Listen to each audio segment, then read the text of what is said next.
Shalom semuanya, perkenalkan saya Natali Vanessa Dar. Video ini dibuat untuk menyelesaikan tugas persing kelas 11 bab 4 tentang sakramen perkawinan secara Katolik. Nah, sebelum saya masuk ke dalam sakramen perkawinan Katolik, saya terlebih dahulu akan menjelaskan tentang 5 karya gereja yang dimiliki oleh gereja Katolik. Yang pertama adalah kerigma atau mewartakan. Nah, di sini setelah Tuhan Yesus bangkit dari antara orang mati, Dia memberikan amanat agung nih kepada para muridnya dan rasul-rasulnya untuk mewartakan Injil atau memberitakan Injil tentang kerajaan Allah. Nah, pada saat ini sebenarnya kita sebagai murid-murid bisa mewartakan Injil dengan melakukan tindakan-tindakan yang mencerminkan tentang isi Alkitab, seperti perbuatan kasih, seperti mengasihi sesama kita, menolong orang lain. Perbuatan-perbuatan baik itu akan mencerminkan cara kita dalam mewartakan Injil atau Alkitab. Nah, selanjutnya yang kedua adalah magisteria atau mengajar kebenaran. Nah, magisteria atau mengajar kebenaran ini biasanya dimiliki oleh para uskup dan paus. Nah, mereka ini punya wewenang untuk mengajar tentang kebenaran sesuai dengan Injil atau Alkitab. Selanjutnya adalah koinonia atau membangun persekutuan. Nah, para umat Katolik harus membangun persekutuan yang biasanya disebut dengan gereja dengan G besar. Persekutuan ini adalah persekutuan pengikut yang setia kepada Yesus. Setelah koinonia, ada diakonia. Diakonia itu artinya melayani. Nah, melayani di sini bisa dilakukan dengan perbuatan baik, menolong sesama, atau melakukan amal atau kegiatan yang disebut sebagai pelayanan. Seperti kalian juga bisa untuk mengikuti pelayanan-pelayanan yang ada di gereja, membantu kegiatan di dalam gereja, berpartisipasi di dalam gereja, itu juga sudah termasuk dalam pelayanan. Selanjutnya yang terakhir adalah liturgia. Nah, liturgia adalah menguduskan.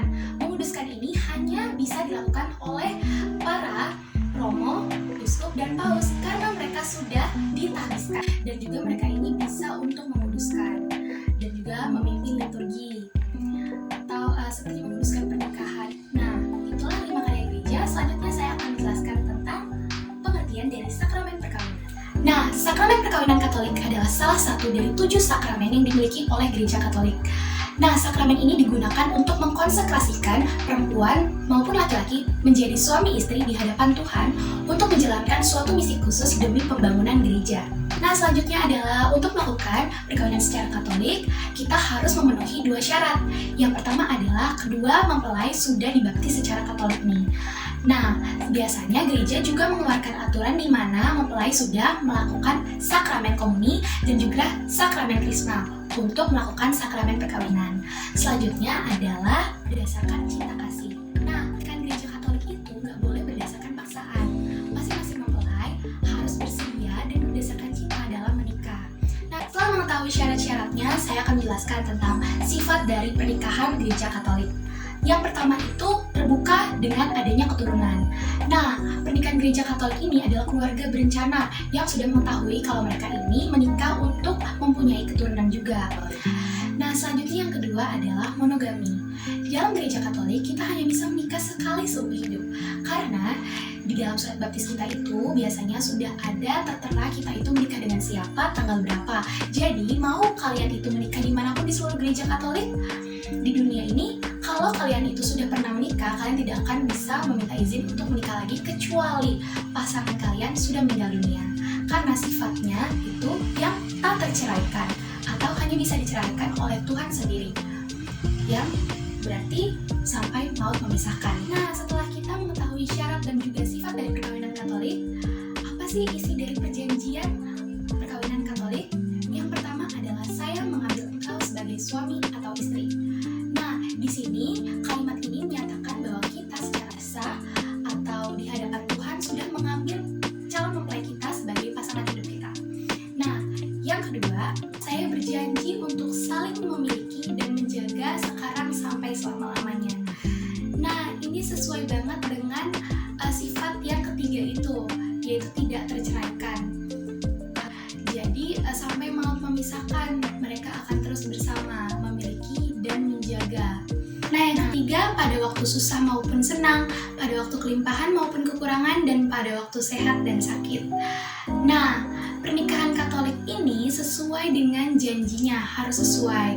Jika mempelai atau pasangan kita sakit, sudah menikah nanti, kita karena sudah berjanji untuk selalu bersama dengan dia, sudah setia dengan dia, harus selalu ada di duka maupun sukanya. Jadi kita nggak bisa meninggalkannya kalau di keadaan sulit atau sakit.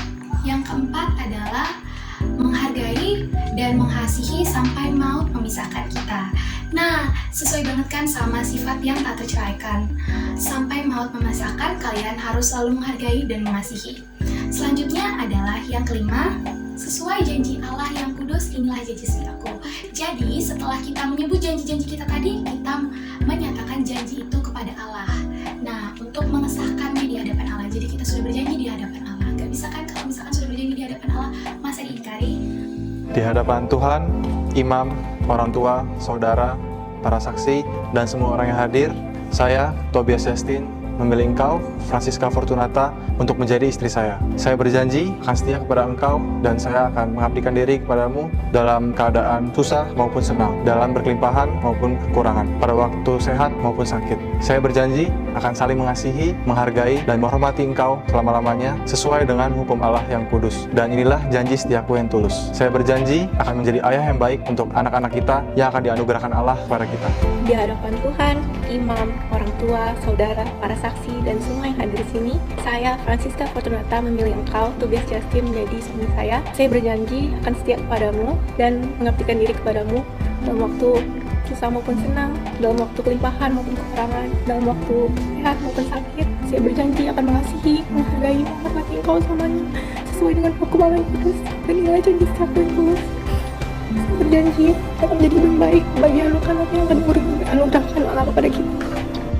Nah, kesimpulannya adalah sakramen perkawinan Katolik adalah sakramen untuk mengkonsekrasikan atau mengesahkan kedua pasangan, baik perempuan maupun laki-lakinya, menjadi sebuah keluarga. Nah, di dalam hubungan mereka ini nggak bisa terceraikan dan juga hanya bisa menikah sekali seumur hidup mereka, atau pasangannya hanya satu. Dan juga harus setia terhadap janji-janji mereka. Nah, menurut saya, perkawinan secara Katolik ini sudah sangat sesuai dengan apa yang Tuhan Allah firmankan kepada kita, bahwa perkawinan itu yang sudah disahkan oleh Allah tidak bisa dipisahkan oleh manusia. Nah, sesuai banget dengan sifat dari perkawinan secara Katolik ini. Nah, pada zaman sekarang ini sudah sering kita ketahui bahwa banyak sekali orang-orang yang bercerai karena masalah sepele, seperti bentuk fisik yang tidak sesuai dengan yang diekspektasikannya sebelum menikah, atau karena faktor ekonomi atau finansial mereka yang ternyata setelah menikah tidak sesuai seperti sebelum menikah dan akhirnya mereka masing-masing memilih untuk bercerai. Nah, itu tidak sesuai dengan janji-janji pernikahan Katolik yang sudah diucapkan sebelumnya oleh pasangan tersebut. Nah, menurut saya, komitmen yang harus dilakukan adalah bagaimana kita itu memilih pasangan kita. Ketika kita mau menikah, kita harus sudah mengetahui seluk-beluk dari pasangan kita, supaya pernikahan kita ini tidak hanya menjadi pernikahan sementara, tetapi selama-lamanya. Dan juga supaya janji setia kita ini di hadapan Tuhan itu benar-benar bisa terrealisasikan, bukan hanya omong kosong belakang, karena kita tidak mengetahui nih sebelumnya ternyata pasangan kita punya masalah ini, dan kita tidak bisa menerimanya. Dan juga ketika kita sudah menikah, sebaiknya kita menerima pasangan kita karena sudah mengucapkan janji di hadapan Tuhan tersebut. Nah, selanjutnya saya mengadakan sesi wawancara dengan salah satu teman non-Katolik saya di sekolah. Nah, saat ini saya akan mewawancara teman non-Katolik saya yang beragama Kristen Protestan. Nah, boleh tolong perkenalkan namanya? Saya Yoel Bangun, tidak kenal. Nah, Yoel, saya akan menanyakan beberapa pertanyaan. Pertama adalah, di dalam agama Katolik itu, sifatnya itu pernikahan itu tidak boleh terceraikan. Nah, pada zaman sekarang ini kan banyak yang bercerai karena masalah sepele seperti ekonomi atau bentuk fisik yang tidak sesuai ekspektasi. Nah, menurut kamu gimana sih dengan pernikahan Katolik yang tidak terceraikan ini? Menurut saya sih itu bagus ya, karena di dalam Alkitab sendiri itu juga tertulis bahwa yang sudah disatukan oleh Tuhan tidak bisa dipisahkan kembali kecuali hanya terpisah oleh manusia itu sendiri. Jadi menurut saya pernikahan yang tidak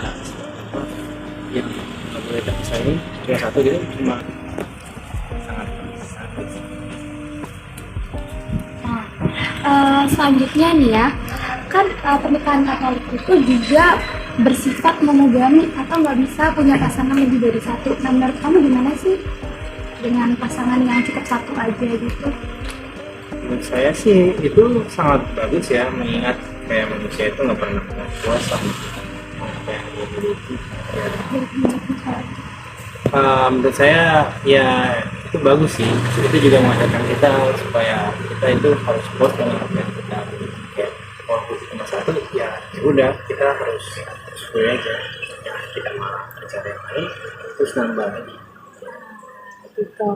Nah, untuk pertanyaan yang terakhir nih, gimana kalau misalkan kamu punya pasangan Katolik, apakah kamu bersedia untuk menikah secara Katolik? Nah, karena di Katolik ini punya pernikahan beda gereja yang bisa dilakukan oleh Kristen Protestan dan Kristen Katolik. Iya, kalau soal itu sih saya bersedia saja sih ya, karena mengingat itu juga ya menurut saya dari pihak saya apa sih, kan cuma karena itu karena mengikuti seperti peraturan sakramen saja, jadi menurut saya tidak apa-apa sih. Nah, terima kasih ya, Wel, sudah bersedia untuk diwawancara. Nah, itulah hasil wawancara saya bersama dengan teman saya, Yoel. Sekian, terima kasih. Thanks for watching.